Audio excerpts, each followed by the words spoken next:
மண்டியிடாத மானத்தோடு வாஞ்சையான உள்ளத்தோடு வீறு கொண்ட வேங்கையாக சீரும் சிறுத்தையாக அடங்க மறுக்கும் அடலேறுவாக அன்பின் உருவமாக வாழ்ந்து இன்னமும் வாழ்ந்து கொண்டிருக்கும் கேப்டனின் 100வது படத்தில் நான் அறிமுகப்படுத்தப்பட்டேன். இதுகாரும் காலம் கடந்து ரொம்ப அதிக நேரமும் போய்கிட்டே இருக்கிறதுனால கேப்டன் மீது உள்ள உங்கள் பாசத்தில் கட்டுண்டு நீங்கள் எவ்வளோ பேர் இருக்கீங்க. அது பல விஷயங்கள் பலர் சொல்லிட்டு போயிட்டாங்க.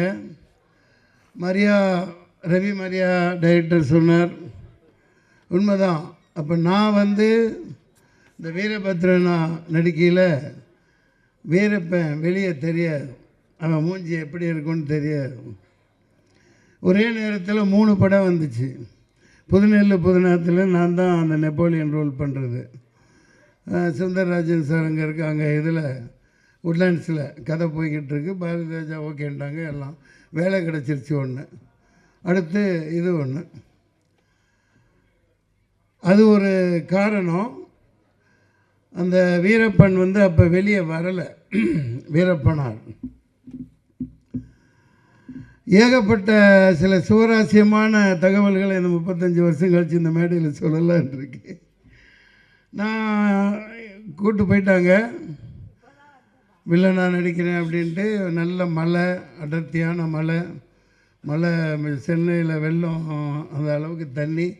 சாலக்குடி ட்ரெயினில் போகிறோம், ட்ரெயின்லேயும் இதுலேயும் மாறி மாறி அங்கே போனால் மேலே ஒரு 20 கிலோமீட்டருக்கு மேலே ராவுத்தர் பாதை போட்டு ப்ரொடக்ஷன் அது வெளியே போகாது, ஜீப் மட்டும்தான் போகும். காரை விட்டு இறக்கிட்டாங்க, ஜீப்பில் ஏறிட்டாங்க.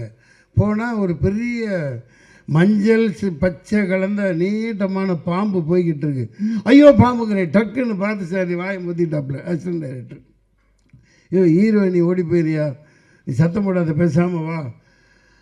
அந்த மாதிரி ரொம்ப ரிஸ்கான இடங்கள். அதுவும் இந்த ஒரு கதாநாயகி அப்போ போயிட்டாங்கன்னாங்க. இந்த ரம்யா கிருஷ்ணன் பாத்திரத்தில் நடிக்க இருந்தவங்க இப்போ மாதரசி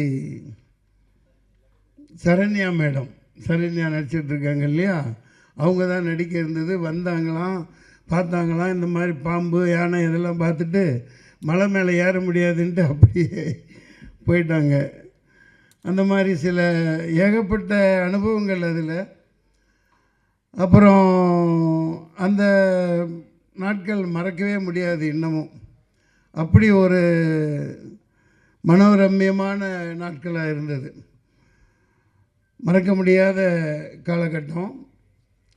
எப்படின்னா அது 60 குதிரைகள், 1000 ஜூனியர் ஆர்டிஸ்ட்டு, அங்கே லோக்கல் ஆளுகள்லாம் வச்சுக்கிட்டு பெரிய அளவுக்கு எடுத்துகிட்ருப்பாங்க.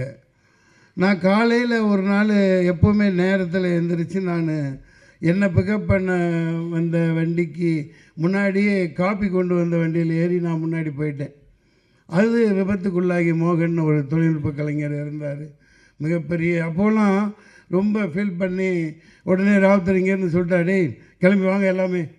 இராணுவம் ஒரு போர் படை எப்படி திரும்பி வந்துடும், போருக்கு போன படைகள் திரும்பின மாதிரி எல்லாம் திரும்பி வந்துட்டாங்க. என்னடா இது வில்லண்டாங்க, 4 நாளில் நம்மளை திருப்பி கூப்பிட்டாங்களே, எல்லாம் திரும்பி வந்துட்டோம்.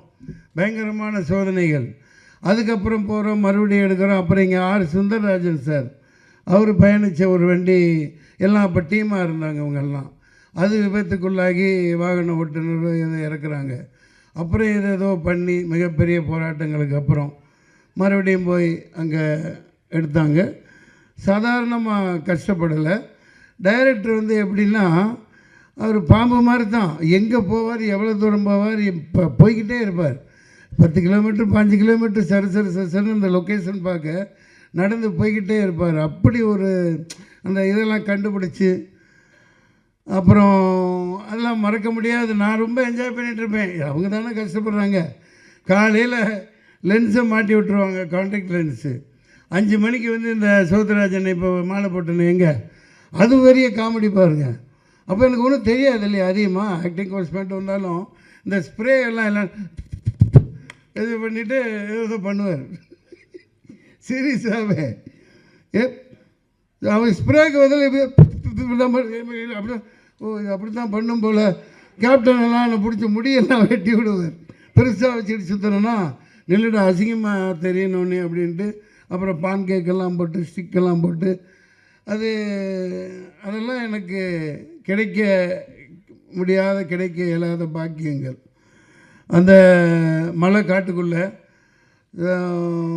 எப்படி இருந்தாலும் நான் சாயந்தரம் அங்கே இங்கே, ஆனால் இந்த அப்புறம் செவ்வரேறி குதித்து இந்த விஜயீஸ்வரனை கூப்பிட்டு போயிடுவான். இந்த அங்கே நல்லா அது என்ன அந்த பீஃபு சுக்காவெல்லாம் பயங்கரமாக இருக்கும். அப்புறம் அந்த கப்பா கிழங்கு அதெல்லாம் பயங்கரமாக இருக்கும்.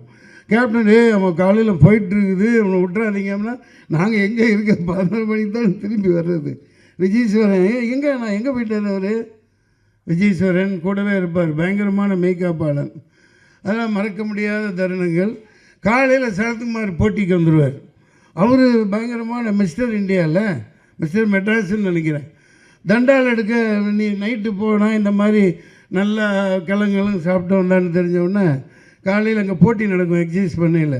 தண்டால் அவர் அனாயாசமாக 100 எடுத்துருவார், என்னால் எடுக்க முடியாது. அந்த மாதிரிலாம் மறக்க முடியாத நினைவுகள். அதை விட பெரிய கொடுமை என்னென்னா, நம்ம துணை நடிகர்கள்லாம் பரவாயில்ல, அவர் டைரக்டர் சார் காலையில் லென்ஸை போட்டு விட்டு என்னென்னமோ சீன் எடுத்துக்கிட்டு இருப்பார். கடைசி 5 மணி ஆகும், எப்படா சூரியன் செட்டில் ஆகும் கையில் தான் டைலாக் வரும். 18 பக்கம் 20 பக்கம் டைலாக்கு. என்னடானா டைலாக் வரல. இவர் அண்ணன் லியாகத் அலி கான் சார் ஃப்ளைட்டில் அனுப்பிச்சி விடுவார். ஃப்ளைட்டில் கோயம்புத்தூருக்கு வந்து அங்கேருந்து அம்பாசிடர் காரில் பாலக்காடு வழியாக அங்கே சாலக்குடிக்கு டைலாக் வரும். அவன் கிடக்கிறான் இப்போ அந்த ரேஞ்சுக்கு அவன் சொல்ல மாட்டார். பார்ப்பார் ஏய் நீ பயப்படாது, இந்த 5 மணிக்கு சூரியன் செட் ஆகையில் 40 பேப்பரை வச்சுக்கிட்டு 20 பக்கம் டைலாக் பேச சொல்லுவார். அதுதான் பிரபாகரா உன் பொண்டாட்டியும் பிள்ளையும். அந்த டைலாக் தெரியும், அது ட்ரெய்லரில் வரல சரியா. ஒரு மாடு 2 பீஸ் ஆச்சு, உன் பொண்டாட்டி பிள்ளை எத்தனை பீஸ் ஆவாங்க எனக்கு தெரியாது, எனக்கு கணக்கெல்லாம் போட தெரியாது, நீயே போட்டு பார்த்துக்கோ. இந்த மாதிரி நிறையா என்ன சுழுக்கெடுத்தவர் இவர் தான். அங்கே நான் சொல்லிக்கிட்டு இருக்கையில் ஒன்று விட்டுட்டேன். அங்கே வந்து 1000 ஜூனியர் ஆர்டிஸ்ட்க்கு மேலே வரவழைப்பார் இல்லையா. இங்கே என்ன சின்சியராக நடித்து கொடுத்துட்டு லைனில் நின்று ட்ரெஸ்ஸை கழட்டி கொடுத்துட்டு போயிடுவாங்க. அங்கே வந்து 5 மணி ஆனால் போதும், ஏங்க யூனியன் நட 5 மணி ஆகி நாங்கள் போய்க்கணும் அப்படின்ட்டு அவன் தொப்பியும் கழட்டாமல் சட்டியை போட்டு மேலே அந்த போட்டிருந்த ட்ரெஸ்ஸோட அப்படியே எல்லாம் போட்டு போயிட்டாங்க. அது 4 நாள் 5 நாள் ராதாகிருஷ்ணன் மாதவன் எல்லாம் தேடி போய் அக்கம் பக்கம் ஊர்லாம் அங்கே இங்கே போய் அவன் சம்பளம் கொடுத்தானே கொடுக்காட்டி என்ன ட்ரெஸ்ஸு இருக்குல்ல. 5 மணிக்கு மேலே இவர் 6 மணிக்கு தான் அவங்கள கூப்பிட்றாரு ஷாட்டுக்கு. எவ்வளோ நாள் வெயிட் பண்ணுவாங்க அவங்களும். அது பாட்டு கட்டிட்டு போயிட்டாங்க. அது ஒரு கூத்து ஒரு பக்கம் நடந்துக்கிட்டே இருக்குது. அப்புறம் கடைசி கிளைமாக்ஸ் மறக்கவே முடியாது. ஆமாம், அப்போ தான் அர்த்தராத்திரியில் 2 மணிக்கு பிறந்தவர். 7வது நாள் இங்கே சாரதா ஸ்டுடியோவில் செட்டு போட்டு எடுக்கிறாங்க. என்னால் போய் அப்போ தான் இறுதி நாள் அன்னைக்குன்னு நினைக்கிறேன் தம்பி பிரபாகரன் பிறக்குது. அதை சரியாக சென்டிமெண்ட்டாக அங்கே படத்தில் ரம்யா கிருஷ்ணன் குழந்தை பிறக்கும், இங்கே தம்பி பிரபாகரன் பிறந்துச்சு, அப்படி காமிச்சிருப்பாங்க. அதெல்லாம் மறக்க முடியாது. அது 7 நாள் ஃபைட்டில் என்ன அவர் துவைச்சதோடு நான் அவரை துவைச்சி எடுத்துட்டேன். அதாவது அந்த அளவுக்கு ஒரு கோஆப்ரேட் பண்ணி ஒரு புது நடிகன்னு எனக்கு சொல்லி கொடுத்து சூப்பர் சுப்பராயனை வச்சு ஏகப்பட்ட ட்ரைனிங் கொடுத்து எடுத்தாலும் கூட கேப்டனுக்கு அப்பப்போ அந்த கையெல்லாம் இறங்கிடும். தொடர்ந்து ஃபைட் பண்ணி இந்த இடத்துல அதெல்லாம் சொல்லணும். அது மற்ற நடிகர்கள்லாம் இப்போ தானே இந்த கேரவன் கலாச்சாரம் செல்ஃபோன், அப்போல்லாம் ஒன்றும் கிடையாது. ஏவிஎம்சி தியேட்டராக இருக்கட்டும், அதுக்கப்புறம் நடித்த படங்களாக இருக்கட்டும், செட்டை விட்டு வெளியவே போக மாட்டார் மனுஷன்.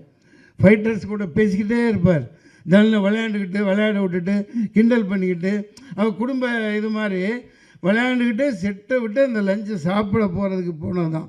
அதுக்கப்புறம் அப்போல்லாம் நான் தப்படிக்கு அப்பப்போ 10 தடவை வெளியே போயிடுவோம் வந்துடுவோம். அவருக்கு அந்த பழக்கமே கிடையாது. குடும்ப நண்பர்களாக அந்த ஃபைட்டர்ஸ் கூட எல்லாத்து கூட சேர்ந்து பண்ணவும் தான் அவர் சண்டை காட்சி இது வரைக்கும் அவர் அளவுக்கு யாரும் முன்னுதாரணம் இல்லை. ஒரே ஒரு எம்ஜிஆர், ஒரு சிவாஜி, அடுத்து கேப்டன். அது அடிக்கிறதுக்கு நடிகர்கள் யாருமே இனி தென்னிந்தியாவில் எனக்கு கண்ணுக்கு தூரம் தெரிஞ்ச வரைக்கும் யாரும் இல்லை. அந்தளவு ஒரு அற்புதமான மனிதராக இன்னும் நம்மள்கிட்ட வாழ்ந்துக்கிட்டு இருக்கார், வாழ்வார். ஆமாம், இன்னும் நிறைய விஷயங்கள் விட்டுட்டேன், சொல்ல முடியாத விஷயங்கள்லாம் இருக்குது. கேப்டன் பிரபாகரன் மீண்டும் இவர் இயக்குனர் மிகப்பெரிய அளவில் ஆர்கே செல்வராஜ் அவர்கள் இயக்கணும்.